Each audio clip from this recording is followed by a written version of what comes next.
Jake Paul once again has inserted himself into MMA news by making a bold move and buying shares of UFC's parent company Endeavor. As we know, Jake has been poking at Dana White for some time now about increasing fighter pay, and with the latest contract disputes that heavyweight champ Francis Ngannou has been having regarding his pay, this must have only hastened Jake's decision to buy shares of the UFC with the intention of making a change in fighter salary and healthcare benefits. Jake sent a message via Twitter saying, "I've invested in EDR, UFC stock with my partner Jeffrey Wu, to focus on UFC's ESG standards relating to fighters. We believe EDR can drive long-term economic value by increasing UFC fighter pay and providing them healthcare. Reaching out to Engine Number 1 to partner on this endeavor." His partner Jeffrey Wu then followed up and said, "My partner Jake has led the way in changing the business of combat sports by not just talking about it, but being about it. Fighter pay, healthcare, and championing women's sport. And today is our next step in our vision of revolutionizing the industry." UFC has faced a rising chorus of criticism for the exploitation of its athletes, the red heart of biz. The ratio of revenue going to athletes versus owners and leagues is well below industry standard. This disparity hurts long-term shareholder value, and this is not going to magically change. Jake is the archetype of the future, where individual transcends the machine. This is happening across all sectors: media, entertainment, and tech startups, where dynamic, innovative individuals and creators are bargaining toe-to-toe with the owners, the institutions, and the academy. We believe the best way to accelerate this inevitable revolution is to lead it from within the UFC as co-owners and impact investors. We will use our investment stake to rally fans, athletes, fellow shareholders, and management to do the right thing. Who am I? I come from Silicon Valley and Web3 crypto. Skin in the game, shared equity, and long-term alignment is the underlying incentive model that made Silicon Valley and crypto the most impactful business models of the last 20 years. We intend to apply these models to the UFC. I invite like-minded shareholders, our board, our largest institutional to the smallest individual owners of EDR UFC to join Jake, Anti-Fund, and I drive management change to upgrade sport culture, whilst capturing outsized long-term equity value. It's not just the right thing to do, but the profitable one.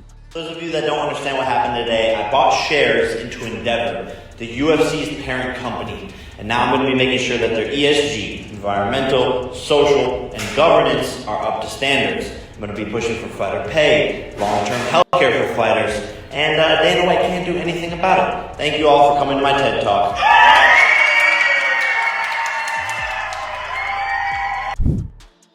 56-year-old UFC Hall of Famer Don Frye punched a fan at UFC 270 after getting into a verbal confrontation first. Frye claimed the fan was intoxicated, bumped into him, and challenged him to a fight. According to TMZ, Frye wasn't kicked out of the event and was able to enjoy the rest of his night. And finally, Francis Ngannou said that his manager Markel Martin received an email on the day of his fight at UFC 270 stating that the UFC threatened them with a potential lawsuit over supposed talks with Jake Paul's business partner Nakisa Badarian, who is also the ex-chief strategy officer of the UFC. Francis said, "Going into this fight, going into the arena, I dressed up, I put on my suit, and I walked to the room waiting for my manager and my coach, and they were like, wow. And I'm like, what's going on? They tell me that they just received an email from the UFC saying they're going to sue him for talking with this guy Nakisa, and I'm like, who is Nakisa? They were telling me that he's somebody from Jake Paul's team. I'm like, is he a promoter or something? They're like, no, but once again, I don't know. It doesn't look like they want to talk to me anymore. I don't know who the hell this guy is. I wouldn't recognize him if you put him in front of me. Secondly, he's not a promoter, and it's not like I can't have a dialogue with people about boxing. I talk about boxing all the time." As far as Dana White not appearing in the post-fight press conference, Francis said it didn't bother him at all because his only goal was to send a message to the UFC and stand by his principles. Mark Hunt also shared a post on MMA fighting directed at Francis saying, "Congratulations, champ, for having the courage to speak the truth about how this company operates and how they treat all their subcontractors. They have been doing this for many, many years." As always, guys, if you liked the video, make sure to hit that like button for me. If you're new, subscribe and hit that notification bell to stay up to date. Thanks for watching.